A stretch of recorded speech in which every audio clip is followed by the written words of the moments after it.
Today is the showcase day, where kids that have worked so hard in school on their projects, they're going to be showing them off today, and we get to celebrate them for the work they've done. So it's going to be a fantastic day.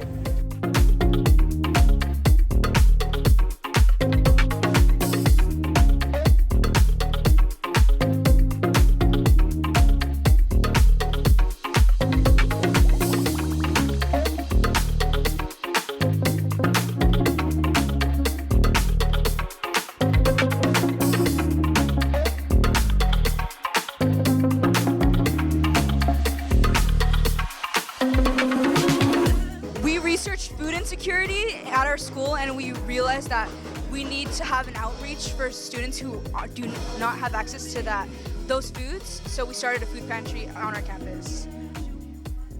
Promesa Group Home is a group home in Fresno. They have children there who don't have really much, like as far as clothes-wise and utensils and stuff like that. So we made a fundraiser to provide money for them to buy those belongings that they needed. We're from Hallmark Charter School, and we've identified a very severe issue with our parking, and actually that's actually what we're here to talk about today. Principal at Kings River High School, and being that we're an alternative education site, it's been quite uplifting and inspiring to have our kids get involved in their community and show change and be enthusiastic about it. I definitely commend our teachers and leadership on campus who have nurtured this program and have really brought out the best in our students. It's been quite inspiring to see them understand the value that they add to their communities. It's been awesome.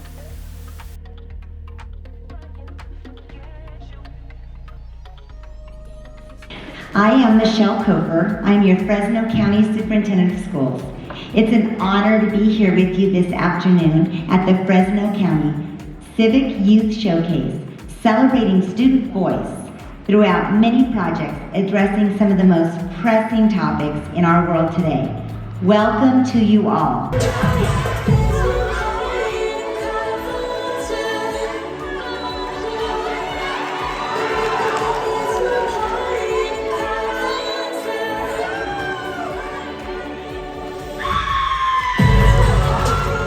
Trees reduce stress, they help with anxiety, they bring down our temperatures when we face extreme heat. They provide oxygen, which gives us the air we breathe. This is exactly why we will keep talking about trees. Come with us as one, let's go plant more trees. It's time to make a difference as a community. I want to give back to the earth that's always given to me. Let's go change the world while we keep talking about trees. So we're just going to be talking about our NAMI club that we started. It was originally started in 2020, but due to COVID and everything that happened, it shut down. So we decided as seniors, as our last year, that we were going to reopen that and give opportunity to talk about mental health. So we decided to call ours Mentalica Mondays. And so, yeah, let me just share a little bit about that. So why we chose this topic, because it is estimated, can I go to the next slide, please? Sorry. It is estimated that 49.5% of adolescents experience or deal with mental health struggles. And I don't know about you, but throughout COVID, a lot of mental health was resurfaced and talked about heavily, and so we just want to share with you that mental health is very important and that your feelings are valid and you are not alone. My name is Riley Riddle, and we are from Quail Lake, and our civic project is on mental health. We have been working on this project and gathering information since the beginning of this year, and we have formulated a plan so our school is educated and involved in their own mental health. We want you guys to know that your mental health problems, and that you can deal with it in a healthy way and take it seriously. Okay, so for our process, you know how people will brainstorm things over time? That's how we began ours. We got together as a class and we started discussing things. We started discussing problems in our community. And after some deliberation between us, we settled on mental health. We made groups, we helped each other out, we helped each other find accurate resources. Good afternoon, everybody. We are part of the Chick on X and the Ethnic Studies classes at Edison High School. We have gathered here today to discuss the bathroom issues resolving on our campus. We conducted a white part project to resolve these issues. Now, some of you may be asking yourselves, what is YPAR? YPAR is an acronym, and it stands for Youth Participatory Action Research, and it encourages students from all over to come together and solve problems within their communities. In order to solve our bathroom issue at its core, we decided to gather data by giving out surveys to students in order to fully assess this issue.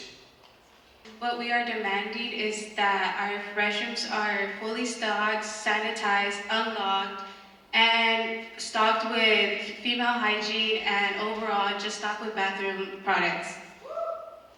And my name is Steven Sanchez. We are from the Sanger Unified School District, and we have started the Honeycomb Food Pantry to address the food insecurity issue here on the Sanger West campus.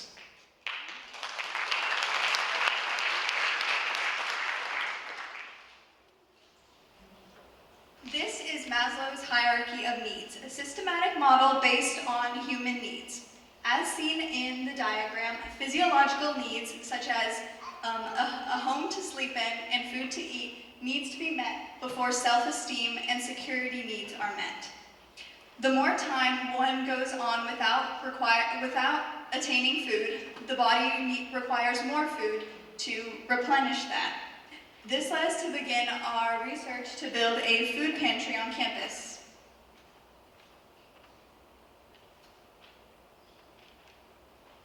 After researching, we found that Fresno is the second most food insecure city in the entire country, meaning that many don't have access to healthy foods, especially those in marginalized communities. Because our school is located in a developing and rural area, our community lacks any walkable markets for people to go and buy nutritious foods. Initially, we sent out a survey to all of the students at our school, and our data reports that 10.6% of kids at our school felt that they were food insecure at home. Hello, we're the class of Quail Lake 8th class, and our civic topic is about environmental issues. Hi, my name's Claire, and I'm going to talk to you about what we have done for our service project. So, we worked with Mrs. Bridger, our on-campus specialist, to do an Earth Week. We donated water bottles to the Fresno Rescue Mission to help with the homeless. We put announcements, or we talked to people on our announcement system every day and told them fun facts about how we can help our environment and how our environment is important to us. We also put that in our Falcon Feather, which is our newsletter, to tell parents and to communicate more with our parents and students to talk about our Earth. We also did games for the younger kids to help them understand more about their environment, but in fun ways. And this is what we have done for our service project. Thank you. It's important for us to hold this celebration to highlight and encourage higher education amongst Latino families. We would also like to hold this celebration primarily in Spanish so that our parents feel more connected to their child's milestone. We would also like to honor not only the graduates but also the families of those who are graduating, as they have worked very hard to get us to our graduation, and also to pave the way for our younger siblings and to set an example. Before they start the video or even play it, I just want to say that this video was showcased at the San Joaquin Slick Rock Film Festival, and I won second place off this video, let alone. And the reason why I made this video was to spread awareness and to give a sense of urgency to how serious gun violence is and how tragic it is that it happens worldwide. But as much as it's happening in Fresno, it got to a point to me where it started hitting me to a point where it was happening way too much often. And I've even lost about 4 to 5 to 6 friends because of gun violence. I don't know if you heard, but little Nolan Micah Chan, the boy who just got killed at the Lao Cambodian New Year, I know him. And the other boy who just died, Jordan Brown, by the apartments that was not too far from her house, knew him too. So it's been a lot of death, and just tragic urgency going on in my life, and I feel like I had to just let this all out. And even with Dr. Stephen Morris and Clinae, they all urged me to actually finish and go through with making this video so that I could spread my awareness. So thank you. You can play the video. Are 17 times more likely than others to be killed in gun violence. Only about 25% of firearm homicides are committed by a stranger. We all want our community safe without the paranoia of never knowing when the last time we may say bye to one of our friends or loved ones. If you see something, say something. For more information on keeping our community safe, visit valleycrimestoppers.org.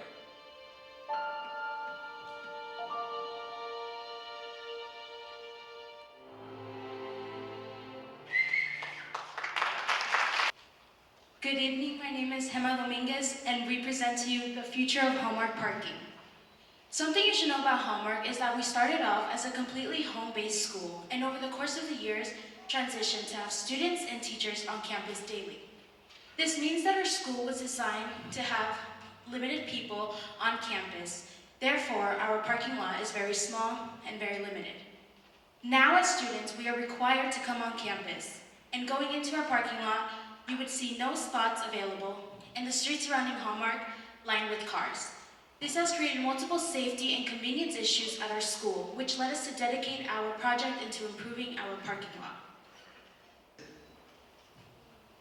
We are from Kings River High School. Our club's main focus was to choose an archaeological site at Lost Lake. We chose this topic because being so close to the mountains and nature, we were reminded that not only is there beauty, but there is a lot of damage that was done.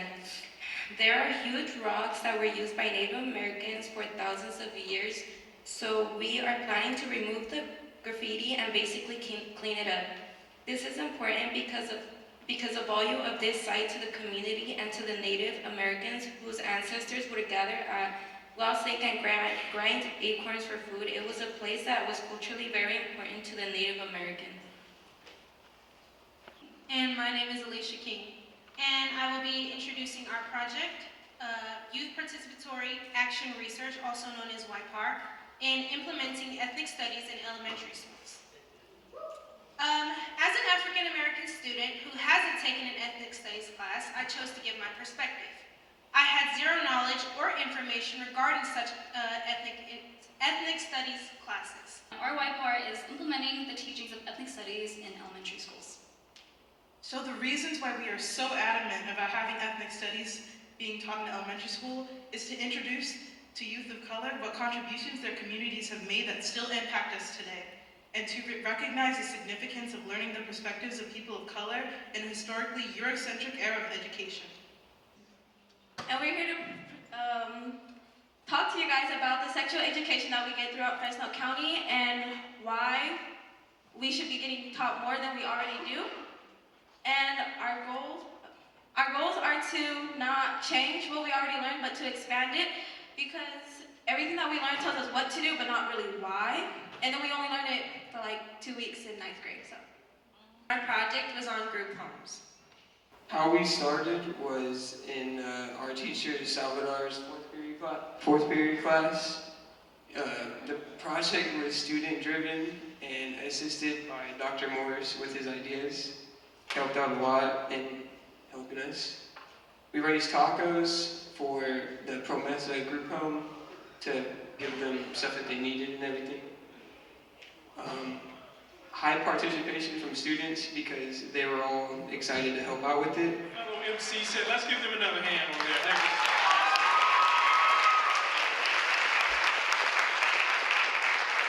The Civic Education Center is more than just students doing good things. We have to understand the context of why we do what we do. Our first president, George Washington, and President Obama had something very in common when they talked about democracy. They said, unless it grows or another generation understands it, it fails. The task you're doing here in your projects may seem simple, but they're the key to the existence and the continued existence of this country. Martin Luther King Jr. talked about, and this is really powerful, building this concept of a community, a fellowship, a community of love. Where everyone, and we love his speech, right? We're all sitting at the table together, doesn't matter our color, but we have to understand that sitting at the table together means we're sitting with people who are different than we are. We're in a democracy that is very diverse. People speak different languages. People have different needs.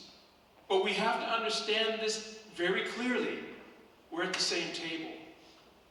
If we're not at the same table, this country ceases to exist. You students in here, what you've done, what you've learned, is the beginning to understand how a democracy thrives.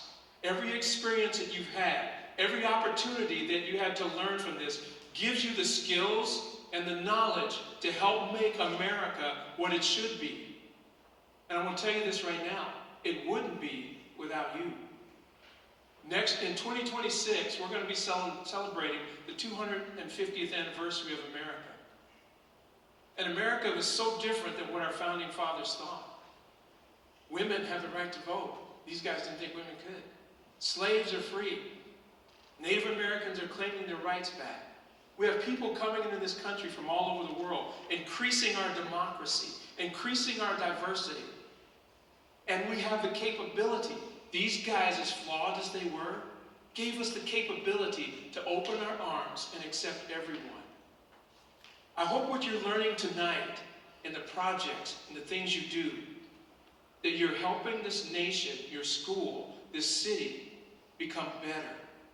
Not because you have a demand to make, not because you're pleading with anyone, but because you're sitting at the same table and you're saying, pass me the potatoes. Why not do something for my bathroom? Pass me a loaf of bread, because we have to understand we all have to know how to get along with others and have relationships with each other. Pass me the water, because gun violence has to end. We're the only ones that can stop it. I don't care what they're saying in Washington about gun control, any of that.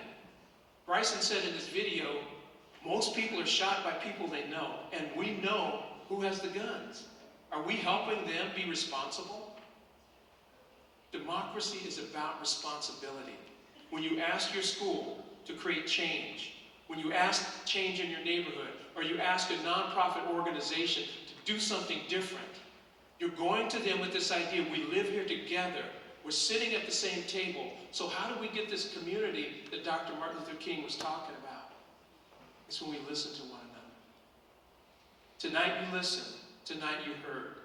Civic education is just beginning this process with you involved. It's growing. You heard about the grant from the county.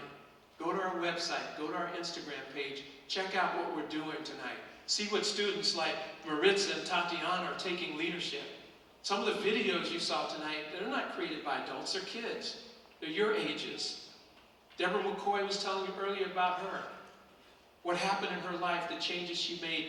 You guys are it. You're the change. So I want to thank you for being here tonight. I want to thank all you students and parents for supporting them. Give yourselves a hand right now. That's just amazing. Just amazing.